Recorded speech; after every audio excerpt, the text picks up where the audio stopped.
Assalamualaikum warahmatullahi wabarakatuh. Baiklah, kami dari kelompok 13 akan mempresentasikan hasil diskusi kami. Sebelum memasuki materi, saya akan memperkenalkan anggota kelompok 13. Yang pertama, saya Yuniati sebagai moderator. Yang kedua, Ida Hairani sebagai pemateri. Yang ketiga itu Gita Indah Sayani sebagai pemateri. Yang terhormat kepada dosen pengampu yaitu Ibu dosen Lucy Susanti SPD MPD. Nah, kita akan memasuki materi yang pertama yang akan dijelaskan oleh Ida Hairani. Kepada Ida Hairani dipersilahkan. Terima kasih kepada moderator yang telah mempersilahkan saya, yaitu 1. Konsep manajemen layanan penunjang akademik. A. Pengertian pelayanan akademik. Menurut Kamus Besar Bahasa Indonesia, pelayanan diartikan sebagai usaha melayani kebutuhan orang lain dengan memperoleh imbalan atau uang ataupun jasa. Pelayanan juga diartikan sebagai kemudahan yang diberikan sehubungan jual beli barang atau jasa. Pelayanan akademik adalah pelayanan yang diberikan dengan kegiatan pendidikan di perguruan tinggi. Menurut ahli, menurut Anastasia D. dan Cipto 2001, pelayanan akademik merupakan pelayanan kependidikan yang berkaitan langsung kepada pelanggaran primer mahasiswa dalam perguruan tinggi yang meliputi kurikulum, silabus, rencana mutu perkuliahan, satuan strategi, penyajian materi, evaluasi praktikum, dan bimbingan. Jenis pelayanan akademik ada 5, yaitu yang pertama jasa kulikuler. Jasa kulikuler meliputi peraturan akademik perkuliahan, kurikulum, bimbingan, konsultasi akademik, praktikum, tugas akhir, evaluasi, termasuk alat bantu perkuliahan seperti perpustakaan, OHP, laboratorium, dan lain-lain. Yang kedua, jasa buku pedoman, penelitian, pemilihan, termasuk juga alat bantu seperti yang di atas. 3. Jasa pengabdian masyarakat. Termasuk jenis ini buku pedoman pelaksanaan program administrasi, program dan publikasi hasil program.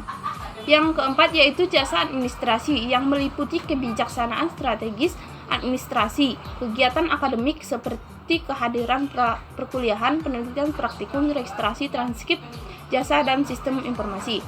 Yang kelima yaitu jasa ekstrakurikuler yang meliputi buku informasi dan buku panduan ekstrakurikuler, pengelolaan program dan kegiatan kemanusiaan, pengembangan minat, kesejahteraan olahraga, kesehatan, serta alat sarana dan prasarana pendukung.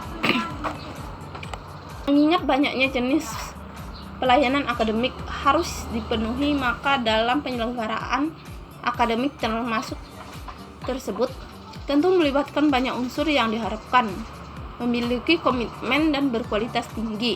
Unsur-unsur tersebut meliputi unsur tenaga akademik yaitu dosen, tenaga penunjang akademik yaitu labor, dan tenaga administrasi. Tentu selain sumber manusia, ketersediaan sumber daya dan lain menunjang akademik yang berupa sarana dan prasarana sangat menentukan kualitas pelayanan akademik yang diberikan. Terima kasih kepada moderator yang telah mempersilahkan saya. Terima kasih kepada Ida Hairani. Materi yang kedua yang akan dijelaskan oleh saya sendiri itu tentang konsep manajemen hubungan sekolah dengan masyarakat.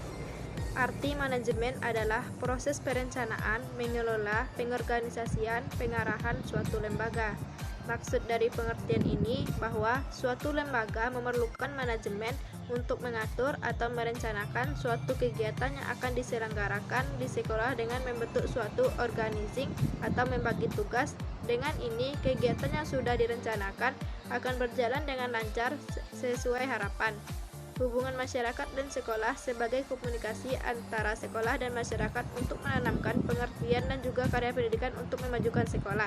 Suatu hubungan yang dijalin oleh sekolah dan masyarakat itu sangat penting karena untuk menjalin silaturahmi antara sekolah dengan masyarakat. Tujuan hubungan masyarakat dengan sekolah untuk menyampaikan informasi tentang dunia pendidikan dan juga untuk melayani masyarakat dalam memahami dunia pendidikan. Hubungan yang dijalin antara sekolah dan masyarakat yaitu antara wali murid dan juga masyarakat sekitar sekolah. ataupun masyarakat yang masih ada hubungan dengan sekolah. Peran hubungan antara keduanya sangat penting, karena sekolah adalah lembaga sosial yang membantu masyarakat dalam mengenal dunia. Pendidikan atau mendidik generasi muda akan tahu mengenal dunia dan bisa hidup di masyarakat dengan memahami, menerima semua yang ada di masyarakat. Jika tidak ada sekolah, maka generasi-generasi muda tidak bisa memahami dan menerima apa yang terjadi di masyarakat. Yang ketiga, konsep dasar supervisi dan pendidikan. Supervisi adalah segala bantuan dari pemimpin sekolah yang tertuju kepada perkembangan kepemimpinan guru-guru dan personel sekolah lainnya di dalam mencapai tujuan-tujuan pendidikan. Ia berupa dorongan, bimbingan, dan kesempatan bagi keahlian dan kecakapan guru-guru, seperti bimbingan dalam usaha dan pelaksanaan pembaharuan dalam pendidikan dan pengajaran, pemilihan alat-alat pelajaran dan metode-metode mengajar yang lebih baik, cara-cara penilaian yang sistematis terhadap fase seluruh proses pengajaran dan sebagainya. Penjelasan materi dari saya.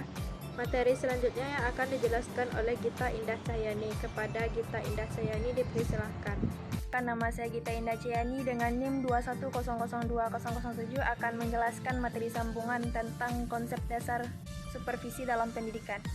Pengertian inspeksi sebagai warisan pendidikan Belanda dulu cenderung kepada pengawasan yang bersifat otokratis, yang berarti mencari kesalahan-kesalahan guru dan kemudian menghukumnya.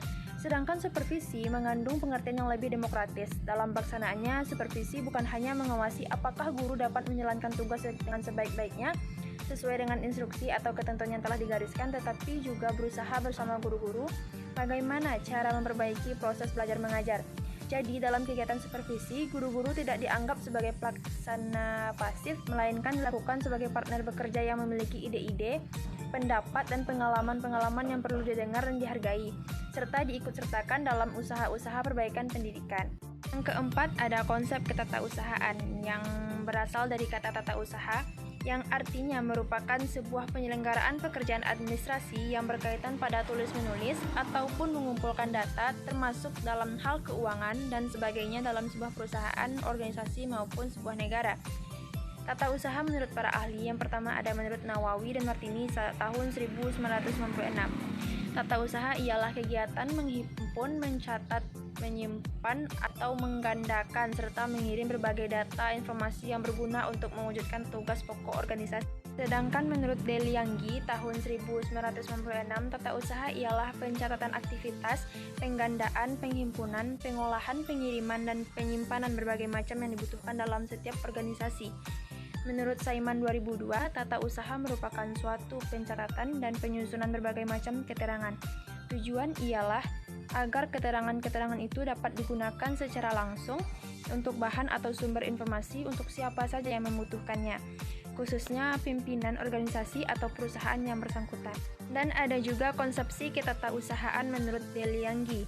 Menurut Delianggi, inti tata usaha adalah tugas layanan yang berkenaan dengan keterangan-keterangan yang bertujuan 6 pola perbuatan. Di antaranya ada menghimpun, mencatat, mengadakan, mengolah, mengirim, dan menyimpan.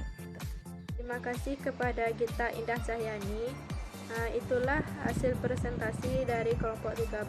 Kalau ada salah dan jangkalnya, saya mohon maaf. Saya tutupi dengan membaca wassalamualaikum warahmatullahi wabarakatuh.